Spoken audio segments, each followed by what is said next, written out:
Welcome to mom channel. So Monday நம்ம எந்த கம்பெனியில் இன்வெஸ்ட் பண்ணலாம் அப்படின்னு யோசிச்சுட்டு இருக்கும் பொழுது என்னுடைய பழைய கம்பெனி ஒரு 2002 நான் வேலை பார்த்த கம்பெனி மாஸ்டெக்ன்ற கம்பெனியை பற்றி அனலைஸ் பண்ணலாம் அப்படின்னு யோசித்தேன். ஸோ அதோடைய வெளிப்பாடு தான் இந்த வீடியோ. ஸோ மாஸ்டெக் வந்து one of the leading company. So it was very old company and leading company in AI now. So இப்போ வந்து ரொம்ப 40-50% பீட் அண்ட் டவுன் விலையில் கிடைக்கிது. அண்ட் வேல்யூவேஷன் வந்து it's a small cap company. Valuation வந்து ஒரு 15க்கு கீழே இருக்கும், 15 கிட்ட இருக்குன்னு நினைக்கிறேன். நம்ம அதை பற்றி கிளியராக பார்ப்போம். ஸோ எல்லோரும் பயப்படும் பொழுது நம்ம ஏன் ஐடிலேயும் அந்த ஏஐ ரிலேட்டட்லேயும் இன்வெஸ்ட் பண்ணணும் அப்படின்னுங்கிறதுக்கு உங்களுடைய கொஷினாக இருக்கலாம். ஏஐ வந்து ஒன்றும் பண்ண முடியாது. ஏஐயை வந்து ஆப்ரேட் பண்ணுறதுக்கு ஒரு ஆள் வேணும். ஸோ எல்லா கம்பெனிலையும் எல்லாருக்குமே கோபைலட்டு, கிட்டப்பு அப்படின்னு எல்லாத்தையும் இன்வெஸ்ட் பண்ணி அதை எல்லாரோடைய சிஸ்டத்துலேயும் இன்ஸ்டாலும் பண்ணிட்டாங்க. ஆனால் அதை எப்படி ஆப்ரேட் பண்ணணும், அதை எப்படி யூஸ்ஃபுல்லாக பண்ணணும் அப்படிங்கிற ட்ரைனிங் தான் இப்போ எல்லா சீனியர் எம்ப்ளாயீஸுக்குமே கொடுத்துக்கிட்டு இருக்காங்க. ஈவன் ஜூனியர்ஸுக்குமே they have to learn and adapt. So IT இண்டஸ்ட்ரியை அவ்வளோ சீக்கிரமாக எதுவும் டிஸ்டர்ப் பண்ண முடியாது. மேபி அது கீழே இறங்கி மேலே ஏறலாம். ஒரு 1 or 2 இயர்ஸுக்கு டவுன் டைம் இருக்கலாம். ஸோ இப்போ வந்து நம்ம மாஸ்டெக்கை பற்றி பார்ப்போம். ஸோ மாஸ்டெக் வந்து இப்போ பார்த்திங்கன்னா எனக்கு தெரிஞ்சு நல்ல ஏஐ இதிலெல்லாம் நிறையா உள்ளார வராங்க. ஸோ மாஸ்டெக்கோடைய ஆஃபீஸஸ் வந்து நான் இருக்கும்பொழுது மும்பையிலையும் புனேலையும் மட்டும்தான் இருந்துச்சு. இப்போ பார்த்திங்கன்னா நிறையா ஆஃபீஸஸ் ஓப்பன் பண்ணியிருக்காங்க. Very good. அதை பற்றி பார்க்கும்போது ரொம்ப நல்லாயிருக்கு. ஸோ இதோடைய ஃபண்டமெண்டல் அனாலிசிஸ் ஸ்க்ரீனரில் பார்த்துருவோம்.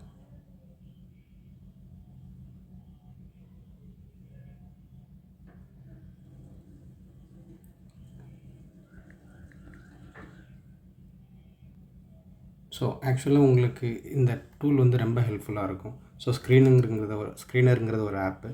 இந்த ஆப்பை இன்ஸ்டால் பண்ணிக்கோங்க. ஃபஸ்ட்டு ஒரு கம்பெனி இன்வெஸ்ட் பண்ணுறதுக்கு முன்னாடி அந்த கம்பெனியுடைய ஃபண்டமெண்டல்ஸை பாருங்கள். அப்புறம் அந்த கம்பெனியுடைய வெப்சைட்டை போய் பாருங்கள். அதோடைய ஏர்னிங்ஸை பாருங்கள். அவங்க என்னென்ன இன்வெஸ்ட் பண்ணிகிட்டு இருக்காங்கன்றதை பாருங்கள். அவங்களுடைய கேபெக்ஸ் எப்படி இருக்குது, இந்த மாதிரி நிறைய டீட்டெயில்ஸை ஃபஸ்ட் அனலைஸ் பண்ணுங்கள். ஸோ இப்போ நம்ம பார்க்குறது இந்த கம்பெனியுடைய fundamentals from the screener. So இதோடைய மார்க்கெட் கேப்பு பார்த்திங்கன்னா உங்களுக்கு கம்மியாக தான் இருக்குது. 5000 கோடி கிட்ட இருக்குது. ஸோ 5000 கோடி. பட் அது ஒன்று தான் எனக்கு சின்னதாக இருந்துச்சு. நான் திங்க் பண்ண ஒரு மிட் கேப்பாக இருக்குன்னு. இப்போ இது வந்து ஸ்மால் கேப் கம்பெனியாக இருக்குது. இதோடைய ஆர்ஓசி சூப்பராக இருக்குது, ஆர்ஓஇ நல்லா இருக்குது. ஸோ டிவிடெண்ட் கொடுக்குறாங்க, பெஸ்ட். ஸோ இதோடைய ப்ரைஸ் டு ஏர்னிங் ஐடி கம்பெனின்றதுனால பார்க்கணும். ஸோ இதோடைய பிஇ 12 கிட்ட போயிடுச்சு. So super. It's a good time to buy. அதாவது எப்படி பை பண்ணணும் அப்படின்னு உங்களுக்கு டவுட் இருக்கலாம்.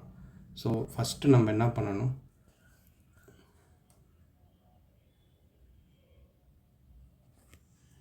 ஒரு கம்பெனியை வாங்குறோன்னு வச்சுக்கோங்க. ஓகே,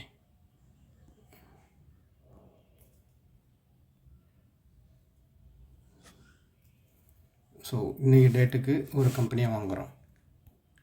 மண்டே வந்து நீங்கள் ஒரு ஷேர் வாங்குறீங்க. ஸோ 1500 ரூபாய் அது.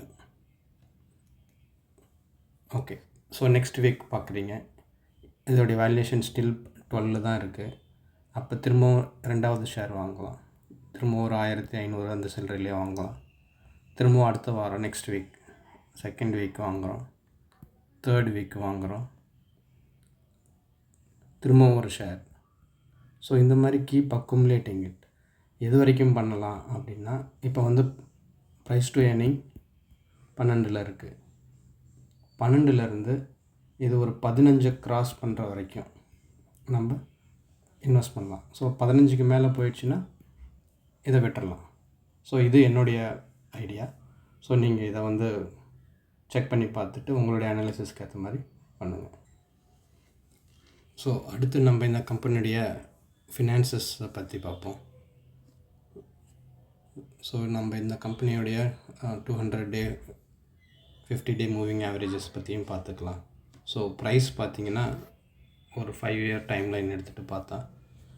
ஸோ இப்போ கிட்டத்தட்ட ஒரு 40% கிட்டே இறங்கியிருக்கு. ஸோ ப்ரைஸ் டு ஏர்னிங் பார்த்திங்கன்னா நார்மலாக லாஸ்ட்டு 5 இயர்ஸ்க்கு 23 இருக்குது. ஆனால் இப்போ வந்து நம்மளுக்கு 12 கிடைக்கிது. So it's a best time to accumulate Mastek. So கம்பெனியுடைய ப்ரோஸ் நல்ல டிவிடெண்ட் கொடுக்குறாங்க, கான்ஸே இல்லை. இவங்களுடைய காம்படிட்டர்ஸ் பார்த்திங்கன்னா டிசிஎஸ், இன்ஃபோசிஸ். ஸோ இந்த கம்பெனி ஸ்லோவாக க்ரோ ஆகும், பட் வெரி நல்ல வேல்யூவில் கிடைக்கிறதுனால, ஸ்மால் கேப்புங்கிறதுனால நம்ம இதை வாங்கலாம். ஸோ பாருங்கள், கன்சிஸ்டண்ட்டாக அவங்களுடைய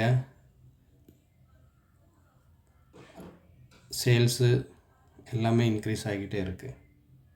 ஸோ ப்ராஃபிட்டு இன்க்ரீஸ் ஆகிக்கிட்டே இருக்குது.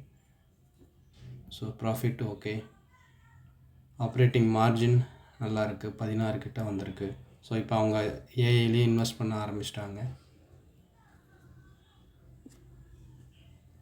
ஸோ அடுத்து ப்ராஃபிட் அண்ட் லாஸ் இந்த ஸ்டேட்மெண்ட்டை படிக்க கற்றுக்கோங்க. இதை எப்படி பார்க்கணும், என்ன சேல்ஸு, எக்ஸ்பென்சஸ் என்ன பண்ணியிருக்காங்க, டேக்ஸ் எவ்வளோ கட்டுறாங்க, நெட் ப்ராஃபிட் எவ்வளோ, இந்த இன்ஃபர்மேஷன்லாம் நீங்கள் கற்றுக்கணும். ஸோ இதெல்லாம் பார்க்க கற்றுக்கணும். ஸோ அதுக்கப்புறமேட்டு தான் நீங்கள் வரணும். அதர் இன்கம் எவ்வளோ இருக்குது, இந்த இன்ஃபர்மேஷன்லாம் தெரிஞ்சுக்கணும்.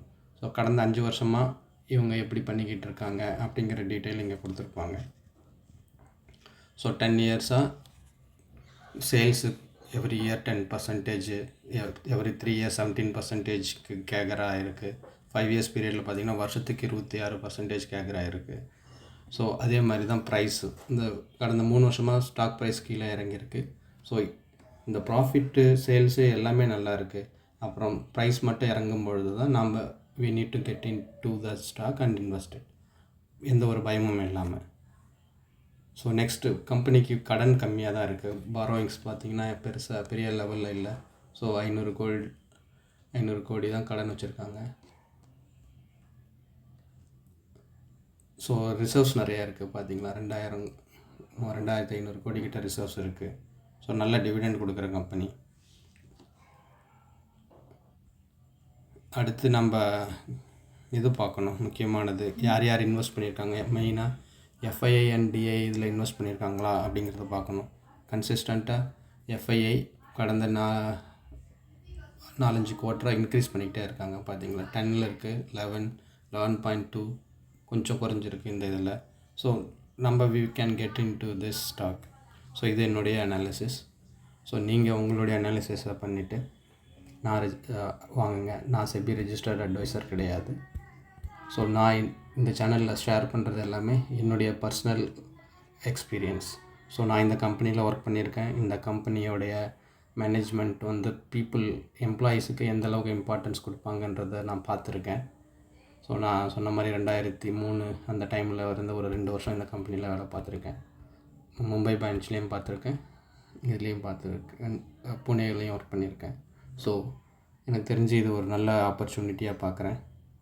நான் இப்போ மண்டே ஒரு ஸ்டாக் வாங்க போகிறேன். அதுக்கப்புறமேட்டு கண்டினியூஸாக நம்ம சொன்ன மாதிரி வீக்லி ஒன்ஸ் ஒன்று ஆட் பண்ணிக்கிட்டே போகணும்.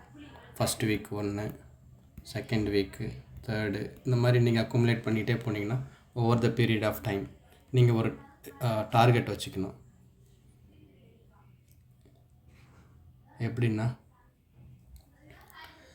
இந்த பர்டிகுலர் ஷேரில் நான் I want to build 1 lakh rupees. So 1 lakhனா நம்ம ஒரு 100 தடவை வாங்கலாம். ஸோ 100 times வாங்கலாம். ஸோ 1000ன்னு வச்சுக்கிட்டிங்கன்னா, ஸோ நம்ம ஒவ்வொன்றையும் பார்த்து எவ்ரி டைம் நம்ம இன்வெஸ்ட் பண்ணும்பொழுது கம்பெனியுடைய பிஇயை பார்த்துட்டு, பிஇ வந்து less than 15 இருக்குது.